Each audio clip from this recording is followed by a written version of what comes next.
Hello. This is my uh, virtual slash audio answer to the our educational leadership under the Deeper Discussions month in our um, annual magazine discussion um, questionnaire. So what we were asked was they wanted us to create a visual or autorial summary of what the article that we chose and how we empower students in the virtual environment. So the article that I chose, which probably isn't a surprise, is deeper discussions in math add up. So, being a math teacher, I saw that article. I was like, all right, I'm incredibly interested to see what they have to say, and um, hopefully they use things that I use in my classroom instruction, and also that's something I can apply to a virtual environment in this ever-changing virtual world. So, to start the article, it goes into how English teachers. So they started talking about English teachers, or just English as a subject in general, and how teachers in that in that uh, in that magnitude do such a good job of being able to take students and place them in the role of an author or the role of a writer. So, they can attach roles. And then they're saying, let's think like writers.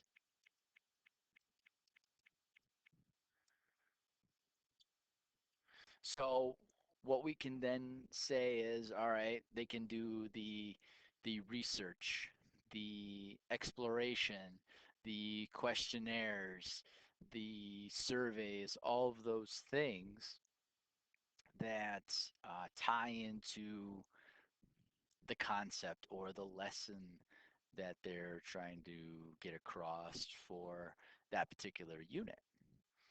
Now, they started talking about in mathematics how it's very one way. This is the one way to do it, and that's it. You're adding, subtracting, multiplying, dividing. Here's how you do it. This is how you're going to come up with these answers. And it's kind of like a quote unquote assembly line form of just, grind out the answers, do these step by step, and not one time do they put themselves in a role as a mathematician.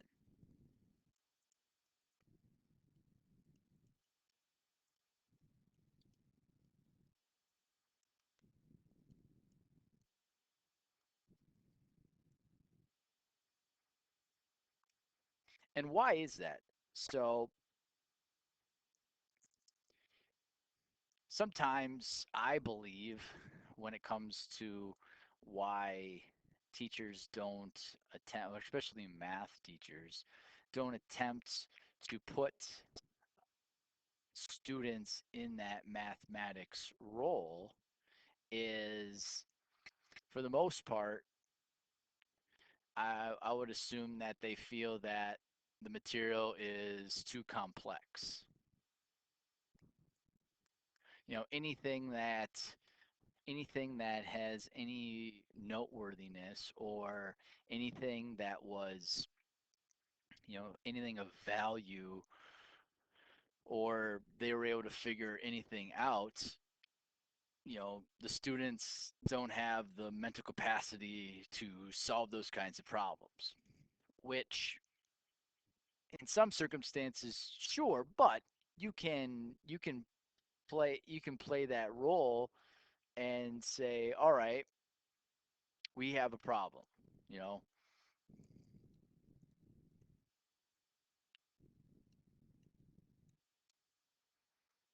and as teachers, as math teachers, it's our job to create the discussion.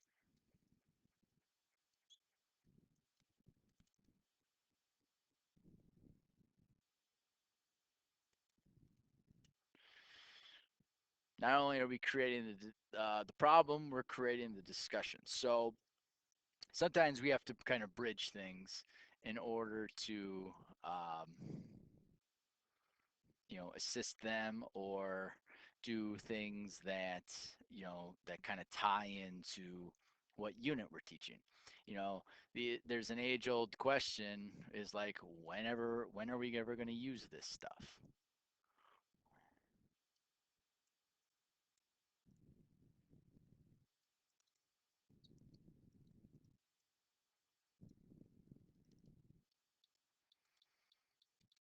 And the fact of the matter is we use it every day. We just we use it sometimes in different scales depending on um, our mathematic capacity. So one of the quotes that I thought was really interesting in the article was it says, the people who do the talking in any lesson are the ones that are doing the learning. And I 100% agree with that. Is the only way you're really going to learn something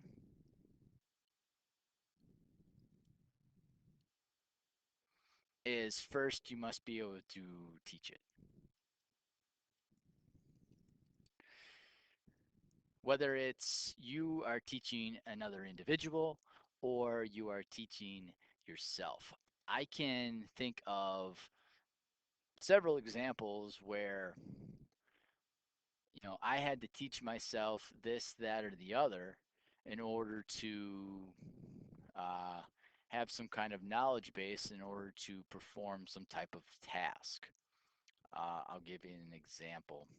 So, in one of my degrees in college, I have a degree in CAD, and one of the softwares that we had to use in the course of our instruction was a software called SolidWorks. And personally, very unfamiliar with the software, unfamiliar with what you had to do in order to create drawings, be able to make any type of structure, three-dimensional, two-dimensional, whatever. But you had a book, and basically it was step by step in how to do it. All right, step by step in how to create a structure, be able to create three-dimensional things, and be able to tie it into an assembly. Well, as long as I followed the step-by-step instructions, everything was okay. But here was the problem.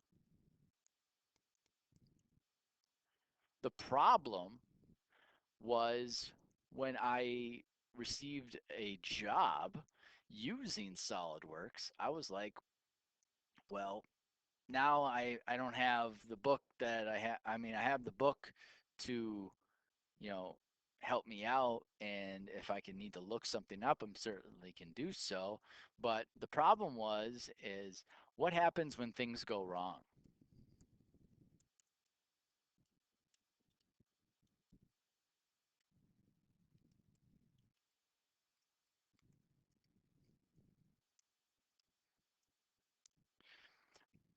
Now, when things go wrong, that's where the learning comes in.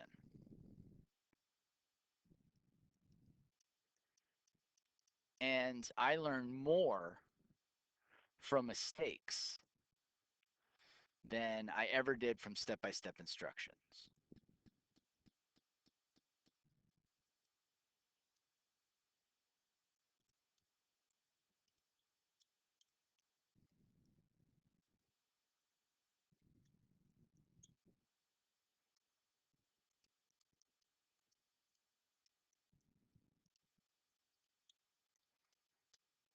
So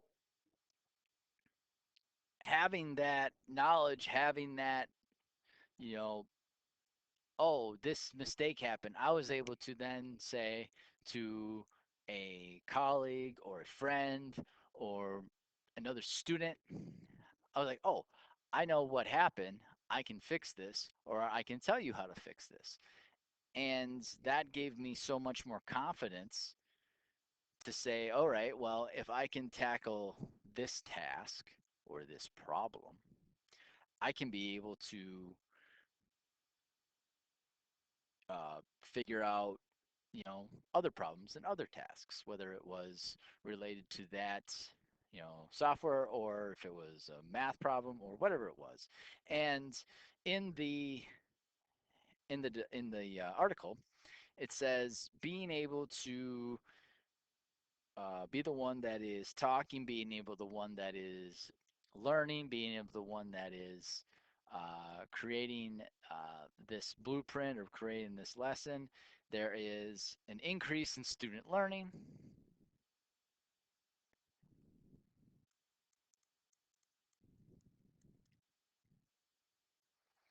There is motivated students.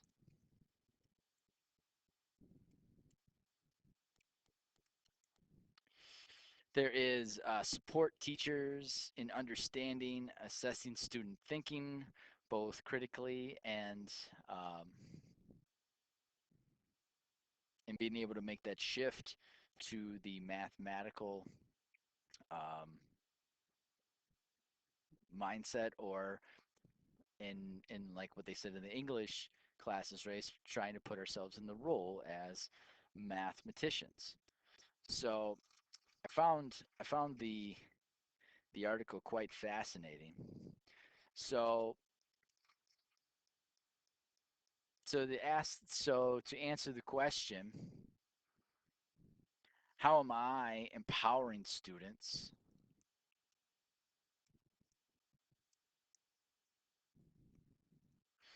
through this virtual environment? Well, what I'm doing in this day and age right now, as distance learning,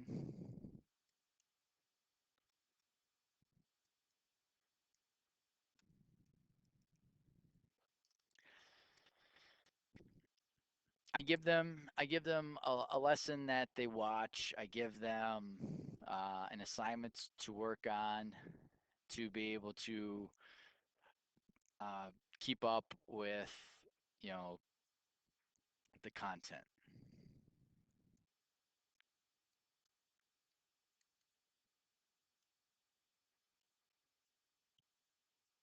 Now I'm at an advantage being a high school teacher where, my students are 15, 16, 17, 18 years old, and they have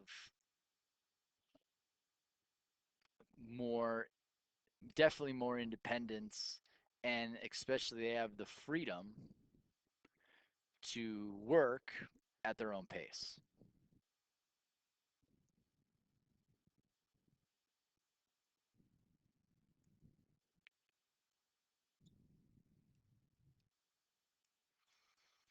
So what does that do? Oh, as long as uh, they they keep up with their daily work, they check in every day. You know, I'm I give them a lot of freedom in that. But on the flip side, They can post questions, they can give advice, they can also, um, on like the message board, stuff like that, put up problems that, one person may have had a struggle with. Another one may have said, "Oh, it's this, that, or the other." You know, they're taking, um, for the most part, they're being accountable for their own education, and I think that is uh, an incredible useful tool, especially in this day and age. I can't be right there saying like, hey, you know, we gotta stay on task. We gotta go do this, that, or the other. Um, and you know, this is another avenue of being able to say, okay, what things can be tied in, or how can we tie this into um, something that you're working on, or so tie the units or lessons to a real world situation.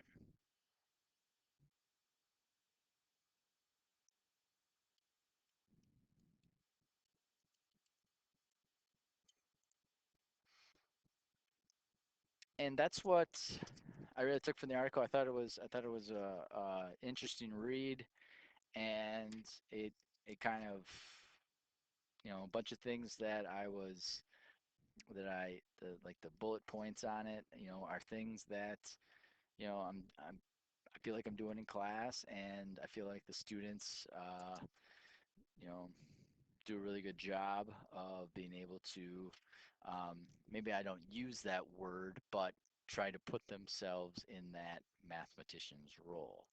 So that was my answer to, or my summary to, the deeper discussions in math adds up. I hope this helps. I hope this video sees you guys all well, and be safe, everyone.